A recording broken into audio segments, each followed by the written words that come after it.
What is up, lovelies? Oh, look. Hello. You're in the top spot right now. That's Yeah. fine. Yeah. We all got good stuff going on. How is it going, everyone? It is another sketchy Saturday. Yeah, that's better because we can see all the screen or the full screen of looks. What Luke is doing? It looks great, man. I'm very tiny up here in the corner of my screen, see? Yeah, Just a little bit of me over there. Just the tip. Wow, that page is sick, man. That page is sick. Yeah, it's looking good, man. Well, coming in, everybody. We are doing another sketchy Saturday. We are doing work. I know. I repositioned this thing and now it's all janky. Yeah, I'm not showing because spoilers. I have basically the book done. Just have to put some grays in basically all the pages, but the rest is everything is inked. Everything is there. Just have to put the grays and then the lettering, and I'm done with the singular. Yeah. Yeah, I wish I could say the same about Vasconcelos 6, but no. Progress is slow. It's also because my head is on animation lately. So, Luke, what have you been up to last week? Just actually not as much as I would have liked to been up to. Just not feeling well. This whole recovery thing is taking a little bit longer than I had hoped. So, yeah, sadly, that's one of those things that you just gotta take as it comes. But I'm really glad you joined, man. Thanks for having me. Here to hang out today. Yeah. I appreciate it. Yeah, anytime, man. Anytime. Hey, Glenn. Good morning. Hey, Glenn. Glenn's a classy guy. Yeah, I would have liked to join Nerd Bacon this Thursday, but my side job decided that I was away from work or away from my PC all week. So, yeah, sucks. 4 12-hour days were not fun.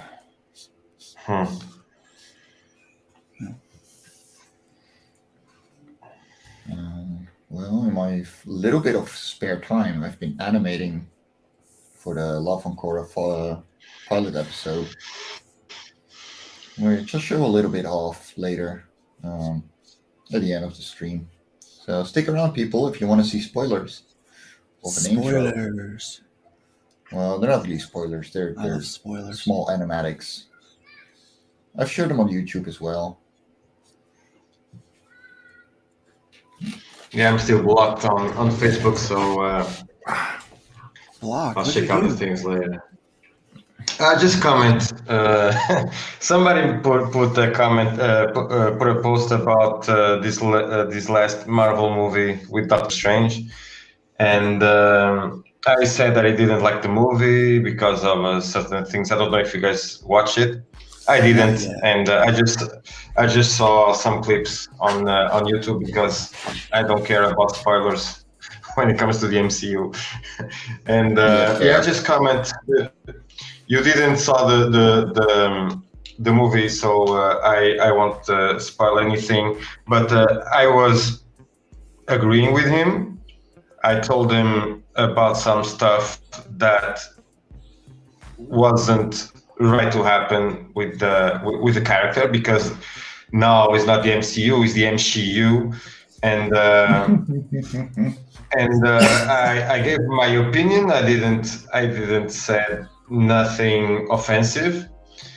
I was very polite, like I always am, but just because I put there 2 emojis, that makes you think about a bad word. You know, I didn't type it. I just put the emojis there, and they blocked me. They blocked me for that. But okay, no. All right, so Yeah, there's no problem. I think the First Amendment is just out of Facebook right now. yeah. I mean, the First Amendment only counts if you're saying what they want you to say. Yeah, basically. Really? Oh. Which I push that all the time. See, here's the thing. Here's what I'm learning in today's culture. There are certain people that are, they try to cancel, but they just can't cancel. Yeah. And I've learned that they can't cancel you if you don't let them. If you don't care what they say, it's like, look, yeah, you try to cancel me, it doesn't matter. You can try to deplatform me. I'll find another platform. Just, keep at it, whatever. Yeah, but there are idiots everywhere, so there's no way for us to avoid them. You can't.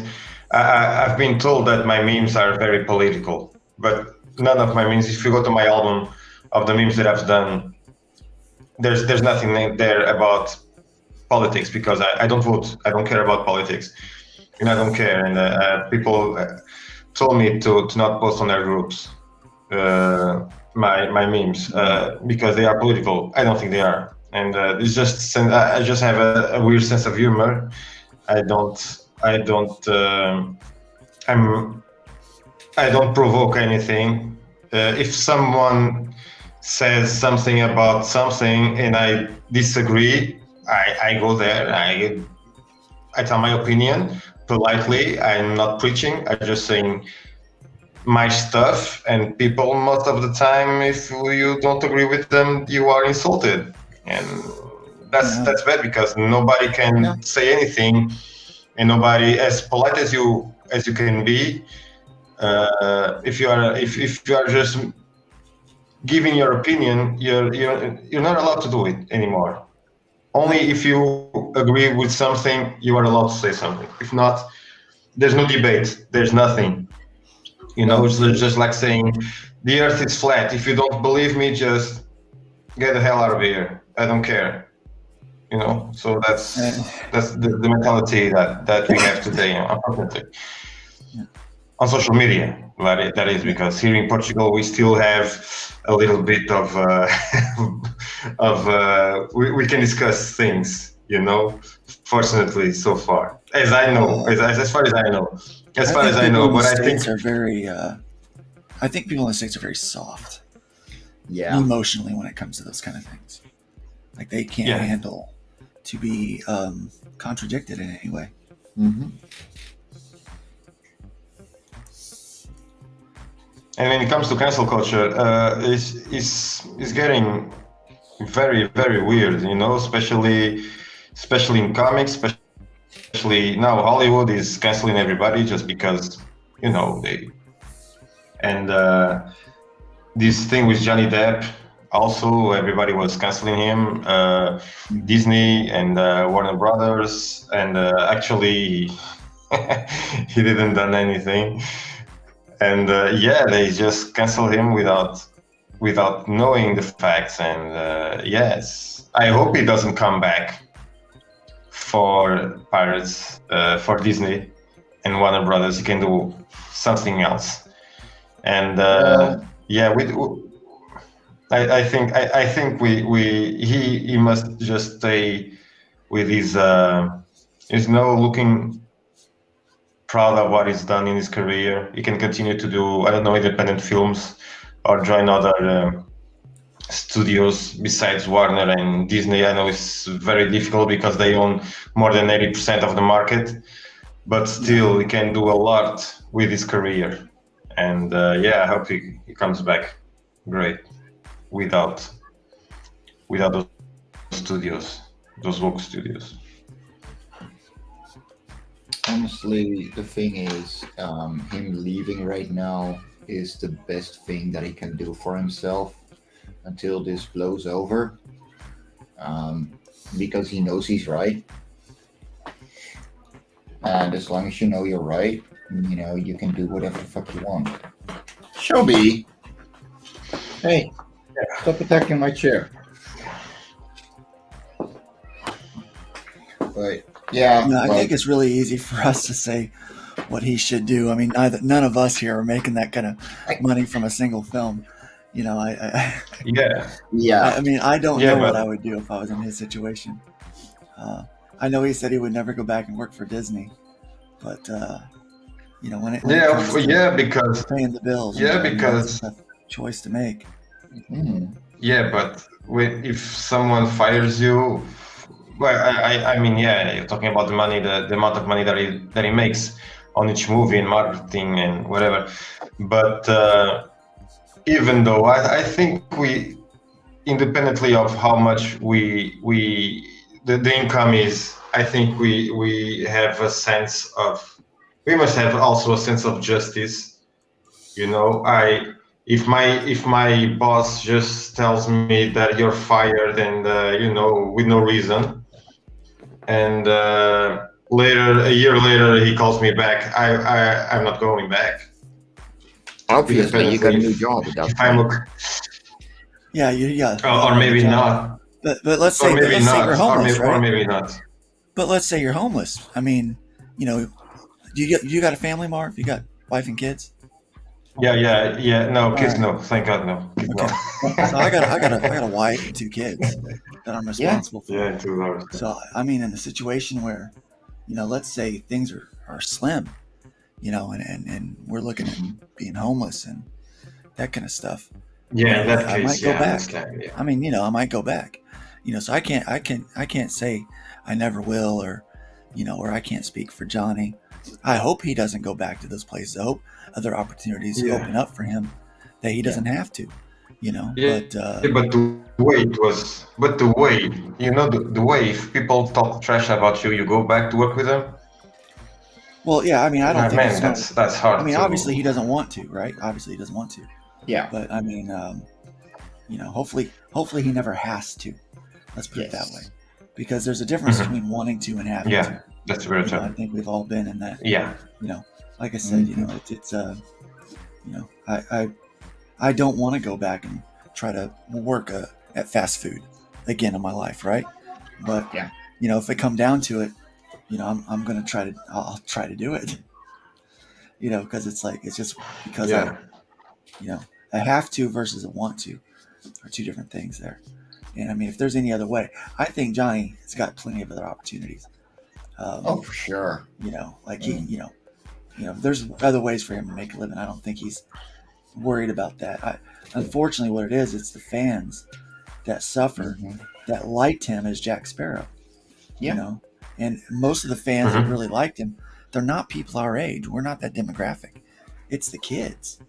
You know. Yeah. Man, you gotta look at what he did as you know, he would go as Captain Jack to hospitals, to these kids, like children's hospitals where they were sick, and he would be in character, you know, and make their day, you know, just make those kids' days. And you know, it's a shame that's gone now, you know, because of because of this whole debacle. And you know, they can continue doing it. You can continue doing it. You can just dress as Jack Sparrow, continue doing it. It's just cosplaying right now. Why would he? But at this point, why would he want to? Yeah, I mean, no, because but you can continue doing it because you can do as I don't know, Edward Scissorhands also. I would love it if I was in the hospital and watch him talking like that. He can continue to do that. He doesn't have to work for a Warner, and people will appreciate his continuing to. I mean, to dress like the character, you know. I think Disney's hurting worse than Warner. By not having Johnny on their roster. The fans have clearly spoken. You know, they have clearly let their, you know, no matter what the trial ends up being, it is the court of public opinion is in, you know, and Johnny's come out the winner on that one. Yeah, but nonetheless, like the character is tainted now. Yeah. He, you know, he wouldn't want to go back in that suit, and I completely understand him. Yeah. You know, Yeah, I there's do. I get that. I get that. Yeah. You know, but like I said, hopefully he never has to go back and work for one of those companies. exactly There's that opportunity. I mean, the truth is, wouldn't we all hope that another option comes up even for us for entertainment purposes? Yeah. You know, I mean, haven't we all been disillusioned so far by Disney and Warner, and you know they haven't done us any favors as the fans. Mhm. So Mhm. you know, wouldn't we hope that something else pops up, and you know, that they are able to produce something that we like. Yeah. Yeah. Completely. Right now, I mean, I'm not happy with, I'm not happy with the Marvel movies. I'm not happy with with a lot of the choices Disney's making. Yeah. My wife and my kids have been a fan of Disney. I mean, for ages. I mean, it's just been, we like going to the parks. Yeah, We like, my first movie was a Disney movie when I went to the theater the first time, the one with King Arthur and the little kid with this Excalibur, with Oh, Merlin. yeah, I the don't know Sword the in the name. Stone. yeah. Yeah, that was my first movie. My first experience in a theater was that movie when I was a kid, and I don't know. My father just took me there. I was amazed by the animation. I started love Disney for that, and we lost that. We don't have that magic anymore. We don't have No, unfortunately, we don't. those cool movies. We don't have. At one point in my life, I wanted to be a Disney animator. I thought Yeah, that me that would too. be the coolest thing, is to be a Disney animator. Yeah, And, totally. Number one, animation looks a lot different now than it did back then. Yeah. So that's a moot point. But yeah, I mean, it's just I think we've all, at one point the greatest thing I wanted to, the other thing I wanted to be was I want to be an artist for The big two. well, Marvel. Yeah. Specifically, I wanted to work for Marvel. Now it's like, I have absolutely no desire whatsoever to work for either one of those companies. The big ones at the top. Yeah, Zero no. desire whatsoever. I mean, that's the thing too. Like, we grow up, we start seeing the reality of it, and even back then, it would be a dream job because you would be drawing what you grew up with, but the reality of it is, it would still be a very serious endeavor. Like, good luck, working those kinds of deadlines. Yeah. But like, Well, I'm not worried about those kind of deadlines. It's just the companies become something I just am not proud of as a fan. So I don't know that I could be proud of it as a, as an employee. mhm.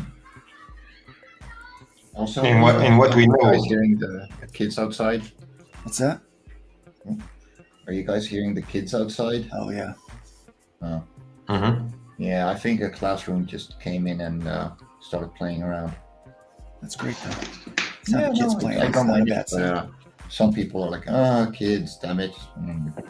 But let them play, dear Lord. It's the best thing you can And do. the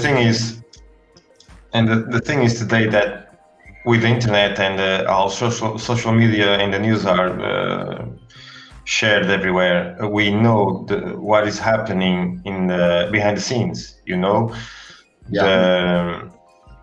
The people that are working are just being exploited. Yeah. The animators at Disney as Disney are just almost not slaves because they are being paid, but Mhm. the income and the hours and I've been watching some stuff and it's very sad. The King Lion composers were never were never paid. They just stole the idea for the thing from an anime back from the 60s, and they are just ripping off other creator stuff, and people don't know about it, and it's very sad to know that Disney is using, like now they want to use the likeness of Stan Lee for their stuff. Marvel sold Stan Lee's likeness to Disney for them to do cameos in movies and I don't know, mugs, t-shirts, whatever. Now they are exploiting Stan Lee after he's been a couple of years of his life. So even after the dead, being exploited by Disney now. It's incredible how these things keeps happening, and the lack of respect for someone who brought so much to the community, to the comic book community. It's very sad.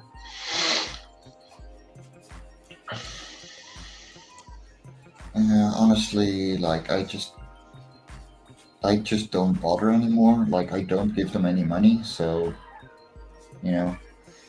that's the best thing. I know. I don't watch the movies. No, I'm still a I don't collector go of to the Star Wars theaters stuff, so to watch. unfortunately they get some of my money. Yeah, my wife and her daughter still giving me t-shirts and pajamas that I love, of course, from Marvel. I have a bunch of them. Last one, Diana gave me a Wakanda Forever t-shirt, and a great t-shirt. But that's only the time on Christmas and my birthday that they give me those kind of stuff. Here's the thing: like you're not supporting them directly.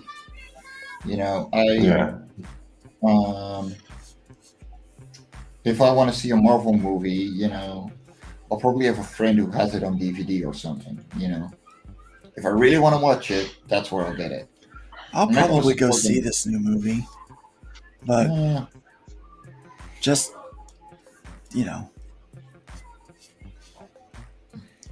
with no expectations, right? Yeah, no expectations. Yeah. Not big no expectations of it being good. Just to go and hopefully be entertained, and and just see what's see what it is, and hopefully you see what all the fuss is about, with people. I do think I will say one thing. I think people have gotten to the point where they just take comic books way too freaking serious. It's like, come on, guys, chill out, chill the heck out. I mean, it's comic books, for crying out loud. Exactly, it's funny books, man. It's who cares. They're not supposed to be real. There was that one page where Supergirl had popped a pimple and there was zit pus all over the bathroom, right? And people were so mad about that. And I was like, why? It's just a stupid comic book. They're just being silly. Laugh a little bit. Yeah. Quit taking yourself so serious, Now, I get it. Like when your favorite, like when they do some of the characters completely out of left field. But come on, at some point you got to be like, look, it's a comic book. These people aren't real. They're not real characters. Let's just have a little bit of fun with it. Let's enjoy ourselves. There are people that just take themselves way, way too dang serious. And it's ugly. It depends. Doesn't look good on them. I think it depends on what is being done to the character, because if you grow up with let's say Captain America, and then you see that they just are taking everything 180 degrees to the other side. Well, I'm not talking about Hail Hydra being ruined. Okay, I'm not talking about Hail Hydra. I'm not talking about that's that. Complete I'm not talking about that. 180. No, but that's a complete 180 of the character, right? Like it's outside of his character completely. Now that kind of stuff, it's like, hold on, this is a beloved character. You can't do that. Yeah, but like, but if he throws his, but like, it is a comic book. Like we got to have a little bit of, whimsy in there. It's like it's like we take things way too serious. Like I had someone ask me, it's like, well, one of my characters, she can turn into a gaseous form and move around. It's like, well, how does her clothes not burn off? I'm like, dude, it's comic book, chill out.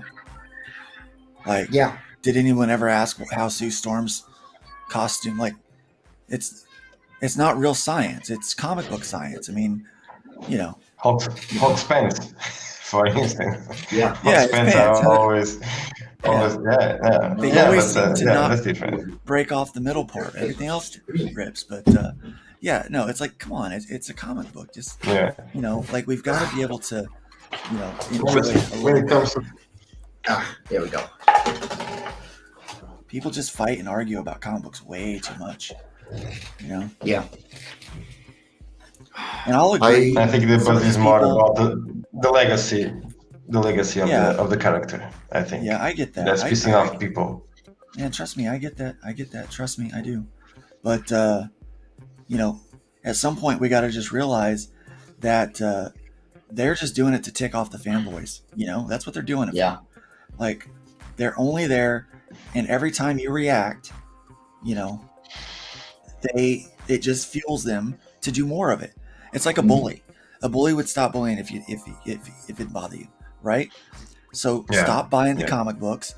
Stop making all of your streams about how they suck, and just start talking about the books that you do like. If you don't like Marvel, don't talk about Marvel. If you don't like Disney, don't talk about Disney. Talk about the stuff that you do like, because negative press is still attention, still press, right? We all know this from kids that act up. If they're a troubled kid, we all know that sometimes they're just seeking attention, even the negative attention. And so what you do is you just ignore it. My daughter, that used to be the one thing that we got when she was little, that we got the most traction out of. She hated not being in the loop on stuff, right? As a little kid. And so we would just put her on a couch right outside of the view of everything going on in the room. We could see her, but she couldn't see everything else. That drove her insane. That she was not a part of everything that was going on, right? That was the best punishment we could do. With these people that are screwing up all these characters, the best punishment we can do is just take our dollars elsewhere and let them, well, why isn't anybody buying our books anymore? Because you suck. You suck. You're a terrible human being and you suck. But every time somebody says something about it on a YouTube channel or online or whatever, they just raise that flag like, look, we're being attacked because we're different. And that's not it at all. Where people are complaining because they're not happy with what you're doing. We've got to kind of work together in a sense to be like, look, you guys got to chill out,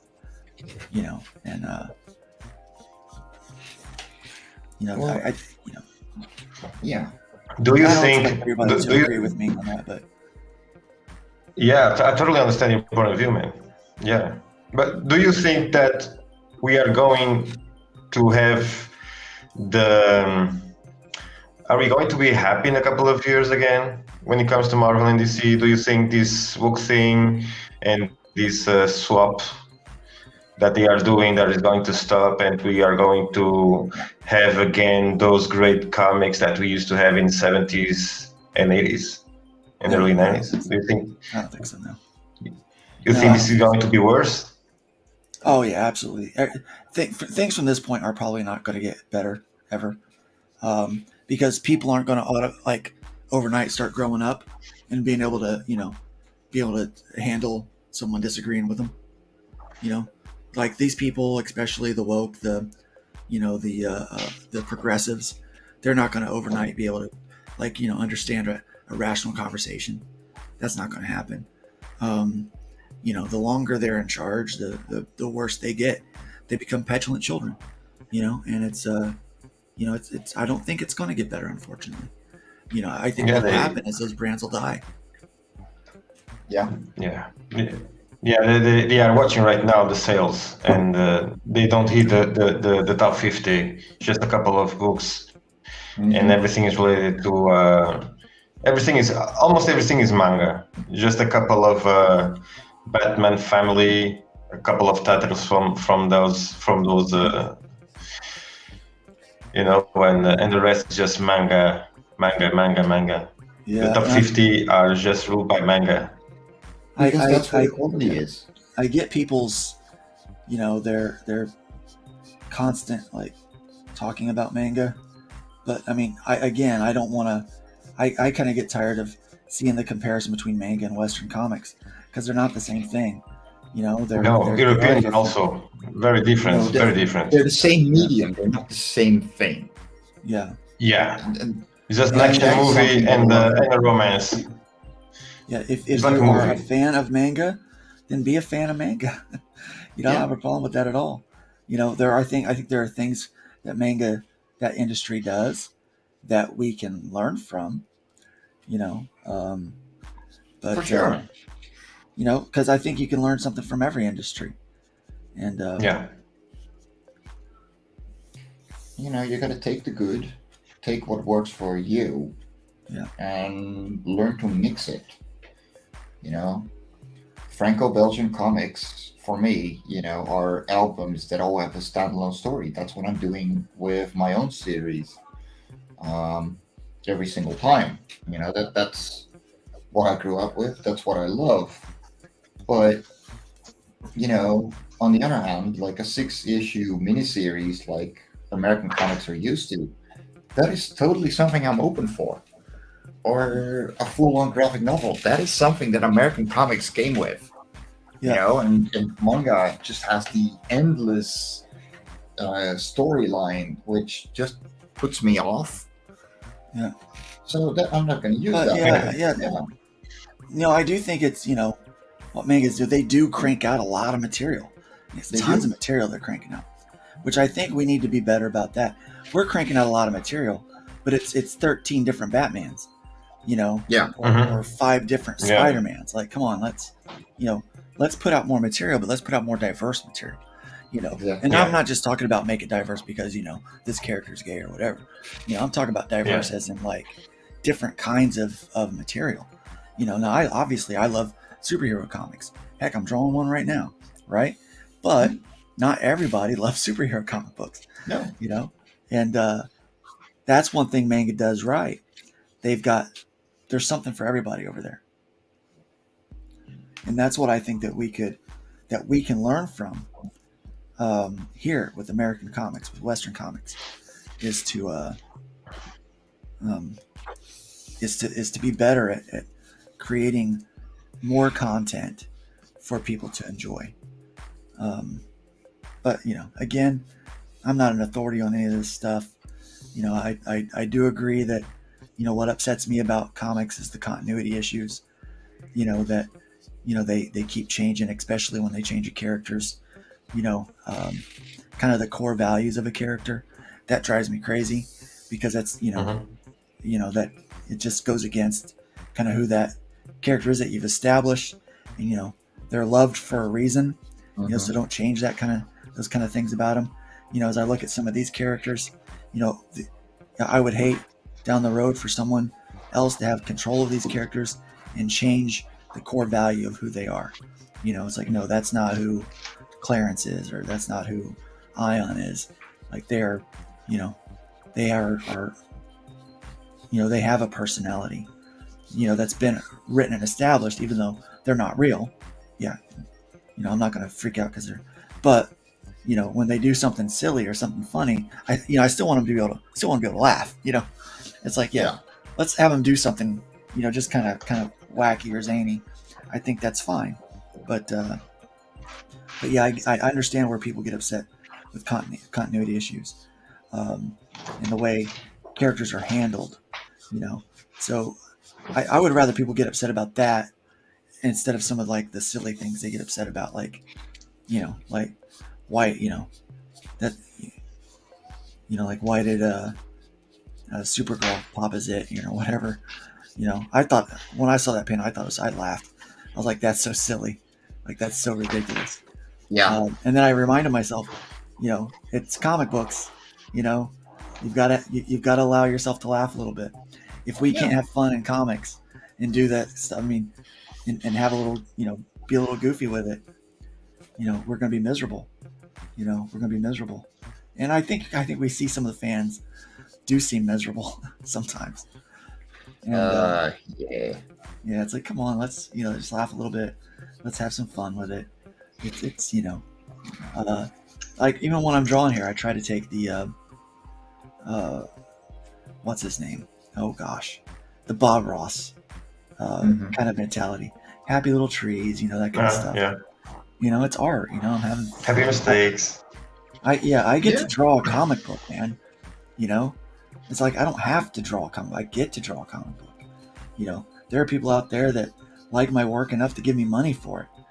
I'm like, come on, like I'm blessed. I'm super blessed. And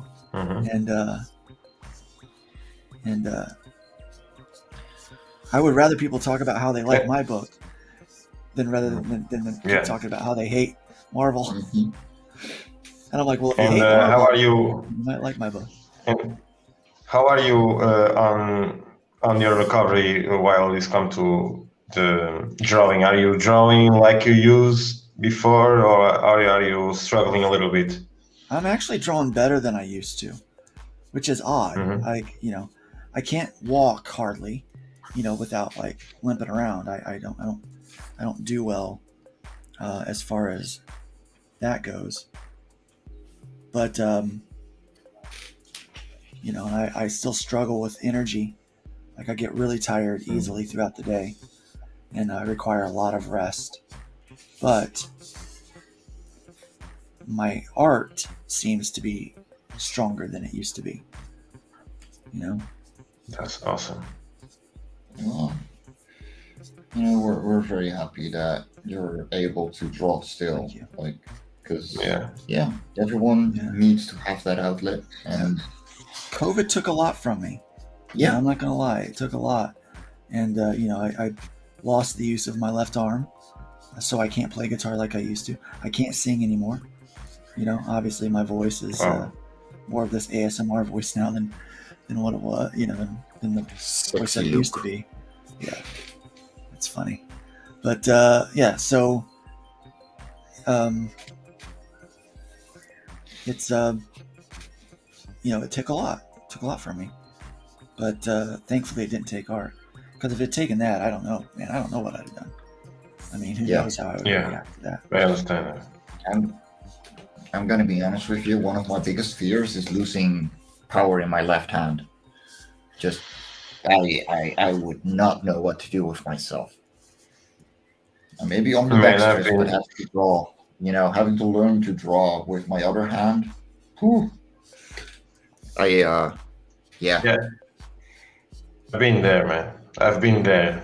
I was sending at this factory, and it was so hard to work there. I stopped for 7 months, always with pain in my hands, and 7 months without drawing, without being able to draw. That's straight lines, forget it. Shaking all the time. 7 months straight like that. Then I was able to draw for a couple of weeks, and 5 months after that again. Man, that was the worst of the worst. I felt so down. I was mentally just drained. I just got home, used to draw 3-4 hours a day, and suddenly nothing. Man, that hit me hard that time. Now I'm sending in another factory, but I've been doing other stuff after that gig, and now I'm sending, but this sending is not as hard as the first experience that I had. Sometimes, my hands hurt, and I have maybe a week in pain, 2 weeks tops, but not like it used to be. Man, that was awful. Mentally, I can imagine. Man, I cried so many times alone. My wife didn't saw me, but I was looking at the paper and crying with the pencil in my hand and not being able to do anything. That was very, very hard. Yeah, no, very hard. I totally believe you on that. I would have gone crazy. Wow.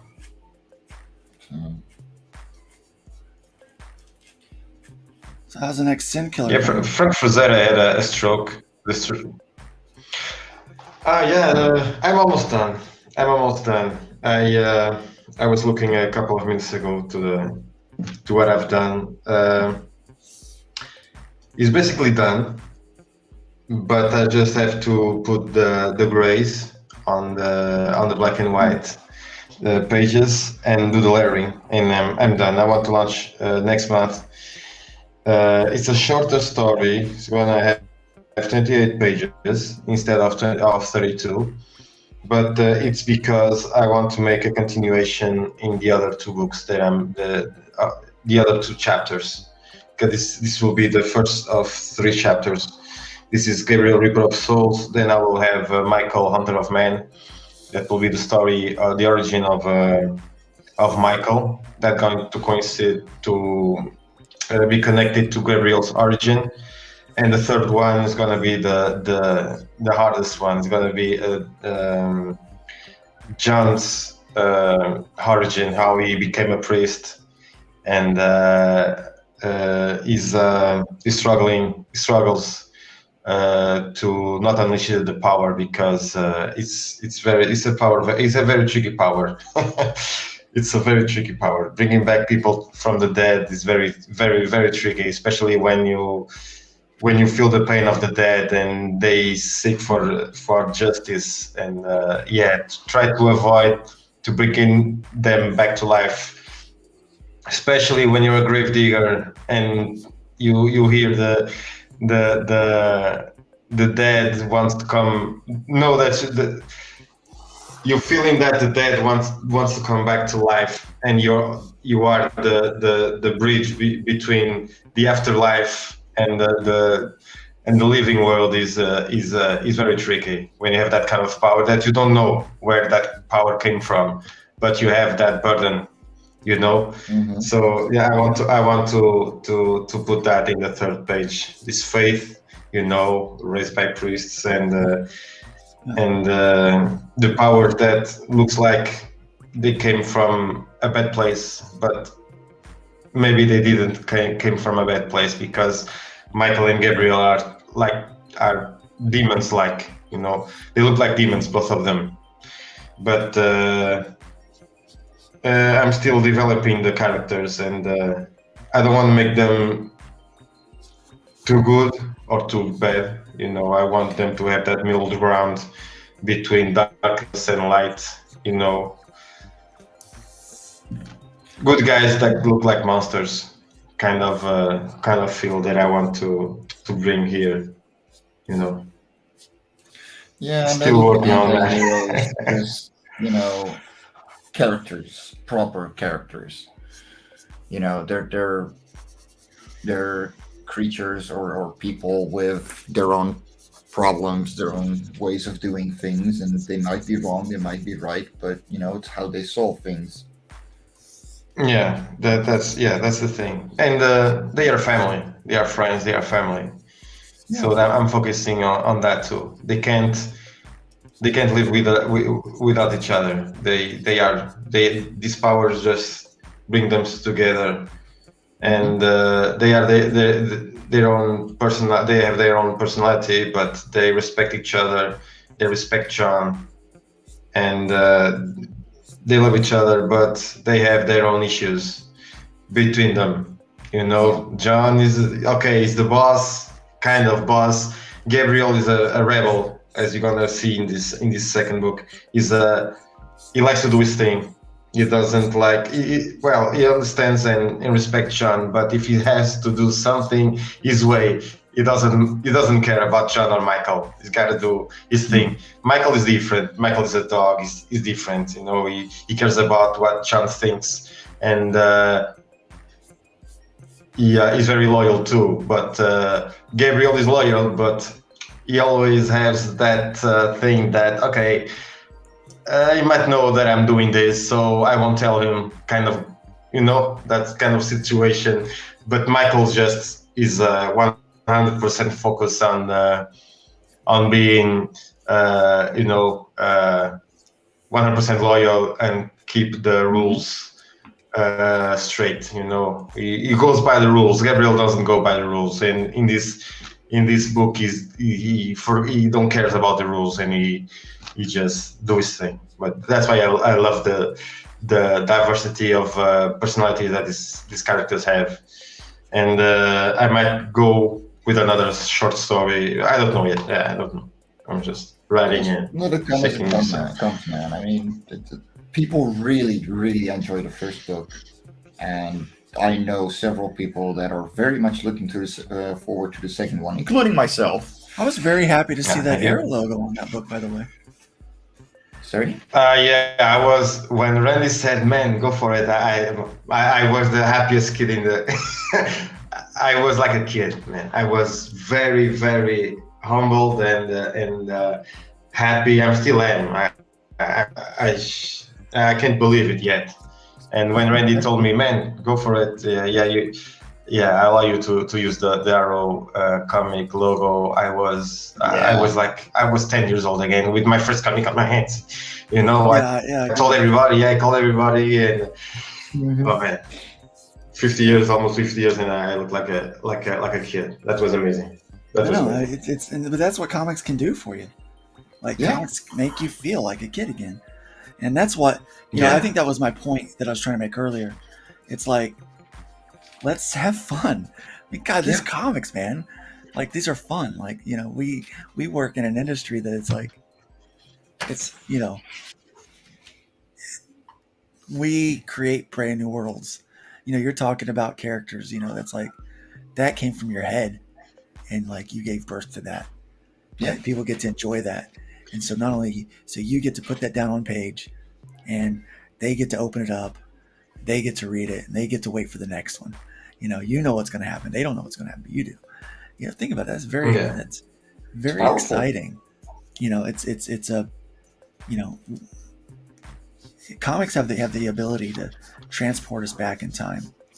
You know, now and I get that's why I get upset sometimes with the way they handle a character that I love, because they're erasing a legacy about that character that I love. Mm-hmm. Yeah. You know, that made that character special to me and to a lot of other people too. But so I think it's a balance. You know, it's definitely a balance. But yeah, having that, it was exciting when I found out that Randy was gonna do Arrow comics again. It was pretty exciting. I was happy that he decided that. I really hope that he can continue on that endeavor, because man, the comics that he's got lined up, oof, I am so looking forward to getting all that. Oh, I think he's gonna keep going with stuff. I told him, you know, I'm kind of ride or die at this point with him. You know, as long as he's got Arrow going, I'm gonna keep going. You know, I'm gonna keep producing for Arrow. You know, because that's Arrow was part of my youth growing up. You know, I would buy, you know, Tales from the Universe and things like that, and read those books. I mean, it's been years since I read a Tales from the Universe, but yeah, sadly, I really cannot find them in the Netherlands, but I so want to read those. Uh-oh, we lost someone. Oh, we did. Yeah. He'll be back. I think his internet just failed for a second. We can put him back in once he returns. I saw, boy, it's hot over there. I guess where he's at. It's hot here too. I'm in Florida though. It's actually a cooler day today for us. There we go. There he is. Welcome back. You'll notice how I can work. My the Bluetooth interferes. I just turn off the phones because there's no battery there, and I have to put this one in connection lost. Sorry. No, it's cool, man. It's cool. It happens. It's all good. You can see how I work so fast. I don't render a lot in the pencils. I do it a lot. I do it all in the inks. Yeah, same. Though it's mostly rain right now. That's what I do too. Yeah.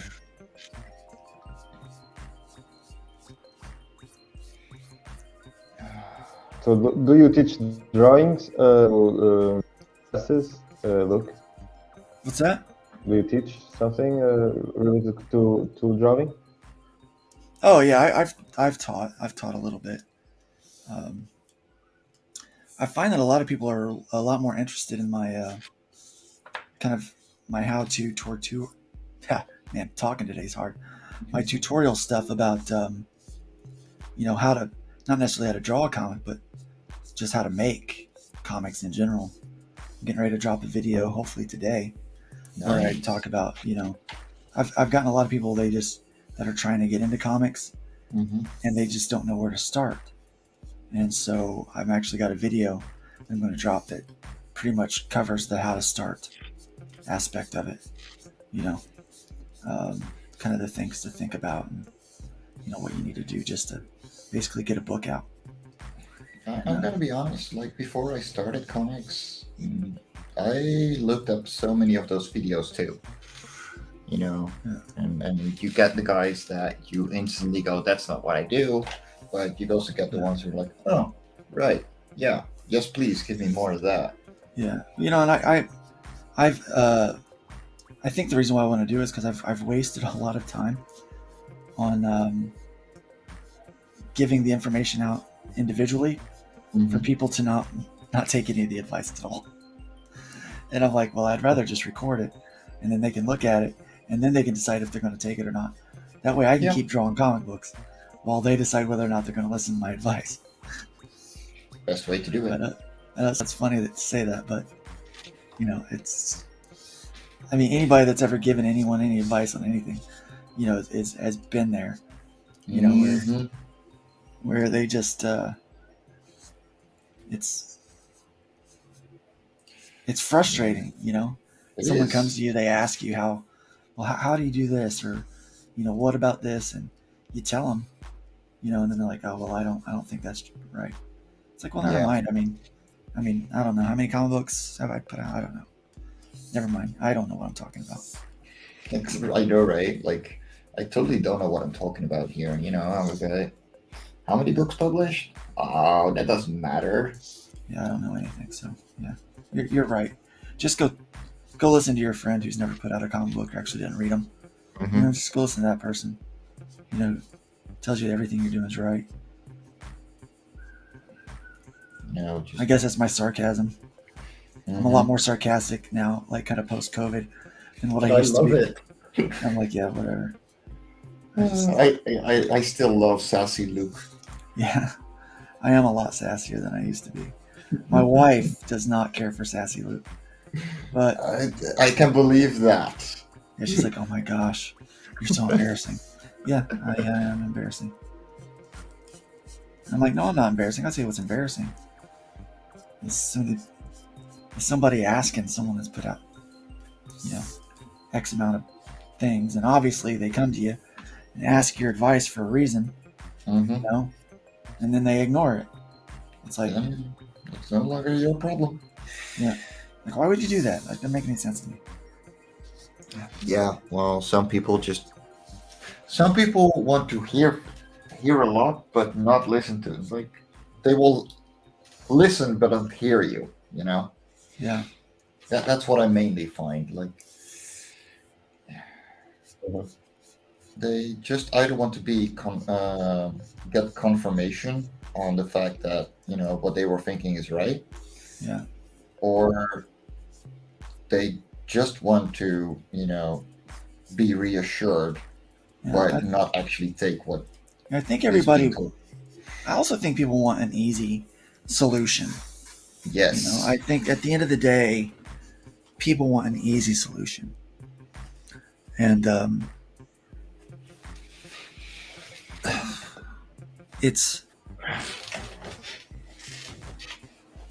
I think we all want to think, oh, there's got to be people are lazy. An easy or cheap way to do this.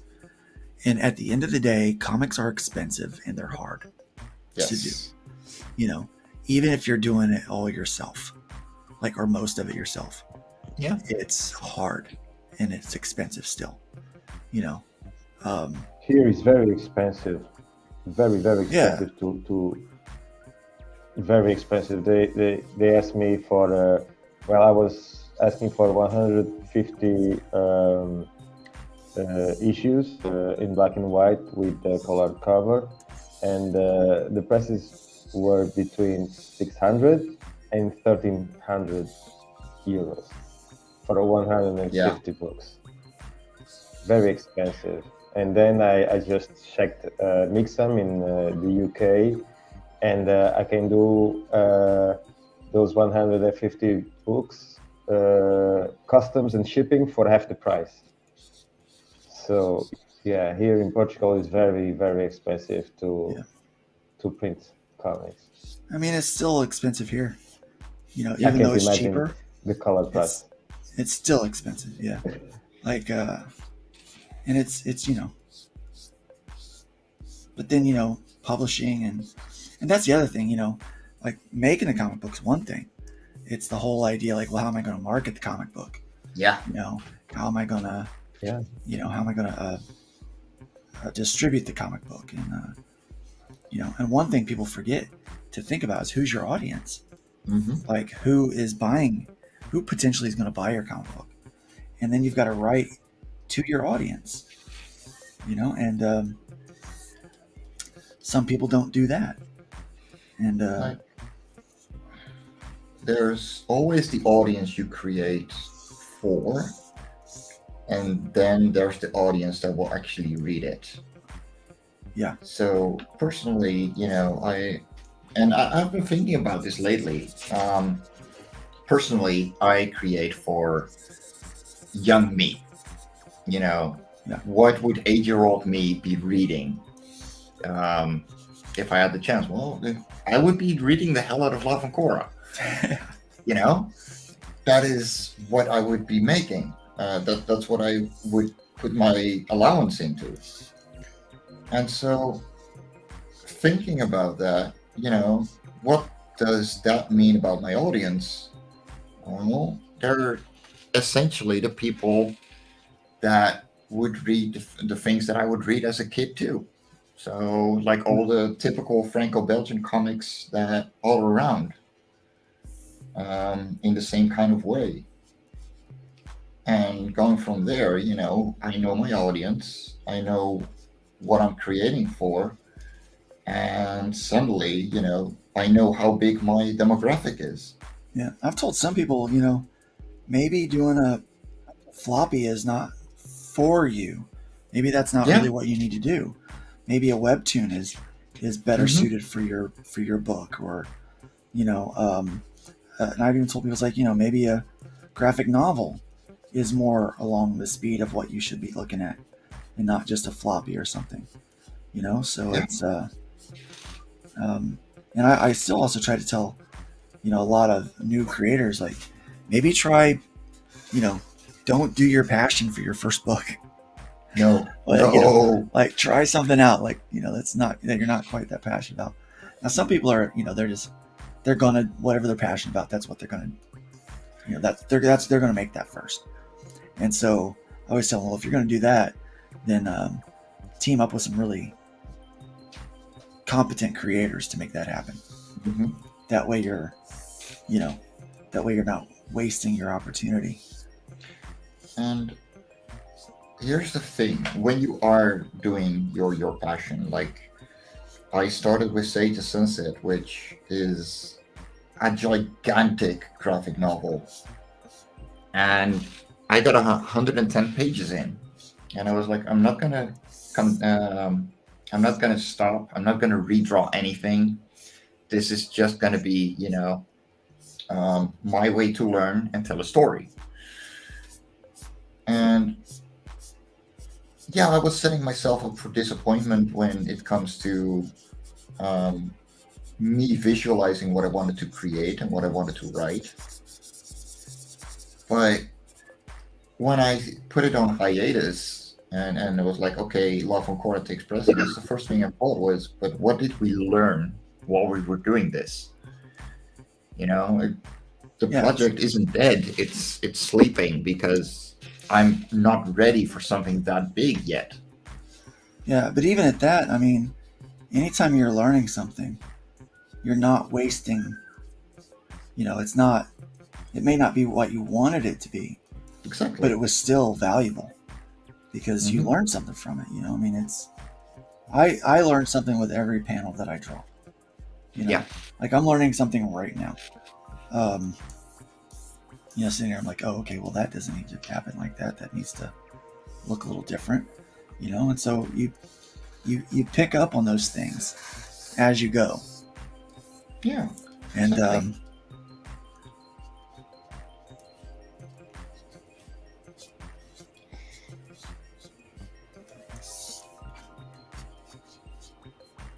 I'm still struggling with my style.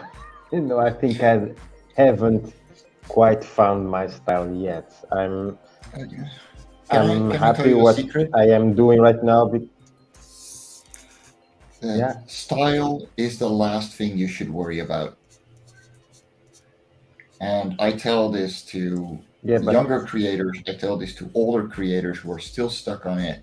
Style is literally the last thing you should be worrying about because, dear Lord, it'll come out eventually. Like you just got to keep going and enjoy what you do because your style will come through. It's literally your hand making your style. Yeah, it's what they call about like guitar players. They call it, the tone. I'm trying to find my tone. And there's this saying with guitar, tone is in the bones. It's in your fingers. That's where your tone's at. It's all about these right here. And I think, like I've got a style now, but it came from just trying different things that I liked and learning, a lot comes down to shape geometry, like how I decide to, do shapes on the page. And so, I mean, it was all about learning, how to, do that, a page layout or, how to draw a figure. And so, your style will come. And now, I don't mimic anyone else's style. I don't, and it's not because I don't want to, just because I just draw like me, it's just how I draw. Exactly. You have clear influences, but your work is very stylistic. Still, like I'm talking to MarV and but to you too, Luke. Like you can see influences, you can see inspirations, and you see it in every single person that you look at their art. That's normal, but that doesn't mean that it's not theirs. You can see the influences because it's theirs. Yeah. Yeah, so it took me a while to develop how I was going to draw. And you can see that mostly if you look at the Hybrids books from like the first issue to the latest on how I draw faces. Clearly I've got, the way I draw faces now. But early on I was still trying to figure that out. I didn't know how I wanted the geometry of the face to look. I still do, and I had a similar shading style than what I have now, but it definitely has developed more because I'm like, oh, I like doing this. I just like how it looks when it's when it's shaded now.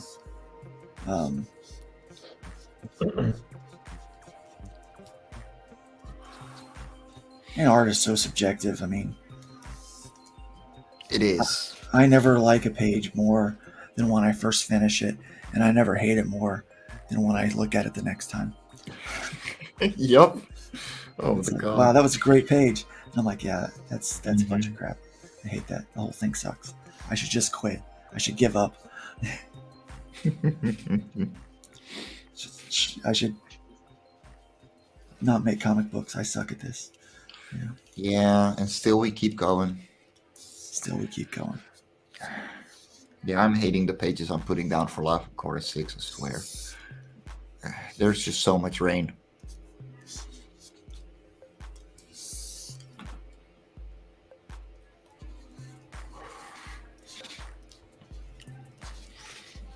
And So, Glenn puts it down really well. your family into comics? Do they love? What's that? You're breaking up a bit, Marv. Sorry. Yeah. Can you hear me now? Yeah, we can hear you. Just speak up a little. Okay. So I was asking Luke about his family, wife and kids, if they are into comics. Do they love comics? What type of comics? Are they drawing something? They don't really read comics. My wife, for the longest time, told me that comics weren't real books. They were just picture books. I think she did that to mess with me mostly. But she does read novels quite a bit. She does like the stories in comics, especially, she watches a lot of the movies, MCU and stuff like that.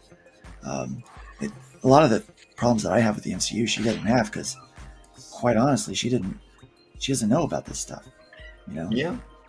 So if I gotta be right back and feed the monster. Yeah. So, I mean, if you're not, a longtime fan of this stuff, it doesn't bother you. My kids, they kind of like them, but they don't really read them. They don't get into them like I do.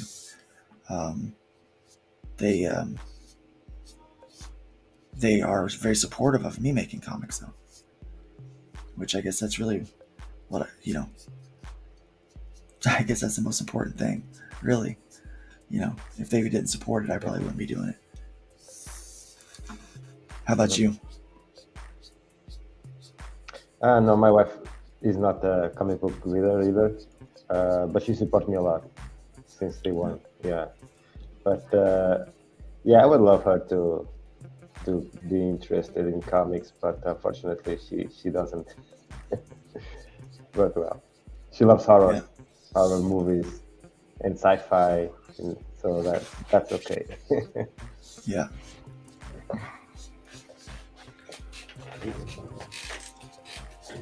When it comes to my family, like, I don't have a wife and kids, and I haven't had a girlfriend in 2 years.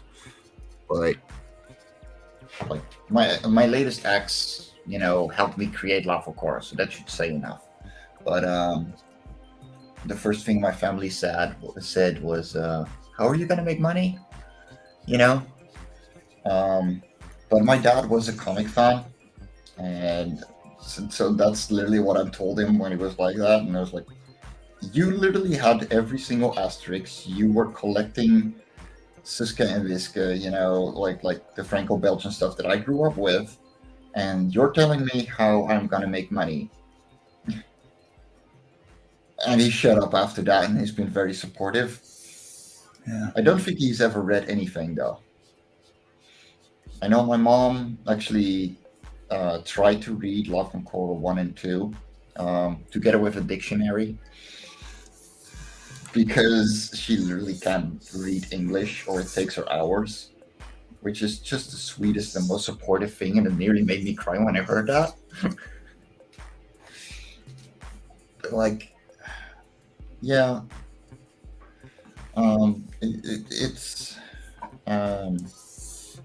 it's just how it goes, really. Yeah. And no matter what or how people support you, it's fine if they don't follow your endeavor to the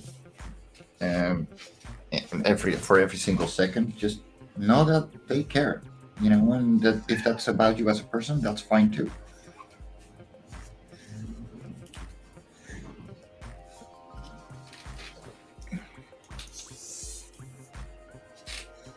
Oh boy.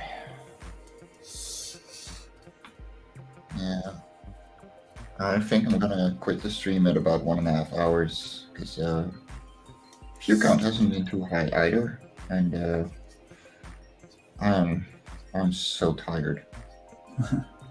I understand. Yeah, it's been a long week. I'm surprised I don't have a headache right now, because I've been walking around with a neck strain all week. Because because something popped when I was carrying down a washing machine down a flight of stairs with someone else. So I yeah, love that this was character. 1.5 weeks ago. He's That one of my hurt. favorite villains that I've got. Ooh. This guy's called the Soul Sucker, and so he looks like this, like kind of Nosferatu kind of comic, like Nice. vampire guy, but he doesn't suck blood. Now he does eat flesh, but he drains the people of their life source, of their energy. Mm-hmm. And once he gets a taste of you, like he just wants to finish it, you know. So and he like kind of like leaves a mark, you know, with you. And so Bone encountered this guy. People Another change. People change. Do they get older, or he just drain their energy and they get tired? He kills him. He sucks the life right out of him. Sucks the soul out of him. He consumes it. So that's a proper villain, all right. Yep. And so he yeah, that's great. yeah, so he he's a cool character. I like him a lot. He's a lot of fun to write. Yeah, I can imagine. And yeah, so he doesn't come around too often, but when he does, it's usually, you know, it usually means bad news. Especially Bone encountered him in a little short that I did, a 4-page kind of like post credits scene, and he sees him again here in issue 9.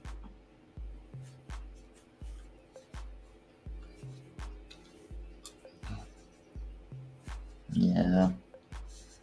I'm gonna have to lay off on ordering my entire library of hybrids too until a volume comes out, for the sake of my wallet and for the sake of shipping. Yeah, shipping is expensive.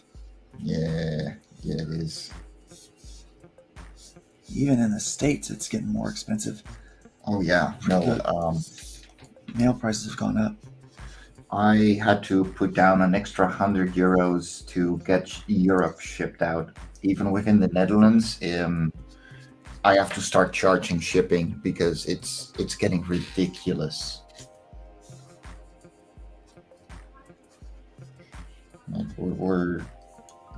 I have to start paying €5 for a single copy to anywhere in the Netherlands now. And Europe is turning into nearly €20. That's within the European Union, and then the UK is 25. It's getting ridiculous. Like you can't keep up.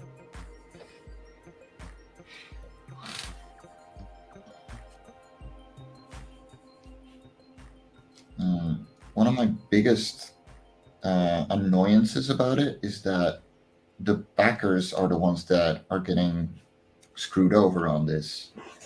You know, the higher shipping is one thing, you know, I can handle that.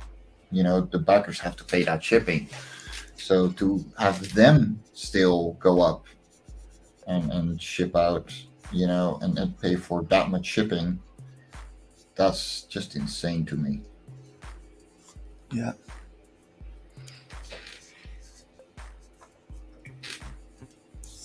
Well, here shipping is not expensive, and in comparison to other countries like UK and the United States. And we have a very cool thing that is every book, if you want to ship a book, you will ship it. You have a discount for being a book, because in Portugal, books are like cultural items. So instead of paying 12 or 15 shipping to the United States, I can ship it with 6, 7, 8 euros. But there's this one downside: you don't have a track. I just say the system. Tracking. Yeah, that's the only downside of it. Yeah, tracking. Yeah. So I gotta figure it out how to make the shipping lower as I can, and with the tracking system. But yeah, here is not very expensive, the shipping to foreign countries. I sent to Australia for €6, and to Peru €6 too. So Wow. Oh, that's that nice. was great. Yeah, Wow. it's Let's not see how that it cheap goes here. this time. Let's see how it goes this time. Yeah. It's I, so it's yeah. about it's between, I think it's around $7 now to ship a book here. yeah, that's about €6 Yeah, right now. but that's for the packing materials too. Yeah. If I do medium mail, it's like $4 to ship one book. Mm-hmm. Right. Yeah. Which medium mail? That's what we use to ship books here. Mm-hmm. I'm gonna cut this stream short though because my eyes are falling, closing on their own, and I'm just. I get that. So. Oh, look at this little thing. She wants to play. She do. There we go. There's your obligatory Shelby moment. Right. I'll let him move over to the PC. Yeah. Lovelies, it has been awesome. Thank you so much for watching. I will see you next Saturday for another Sketchy Saturday. And stay awesome, lovelies. Let's have a little outro.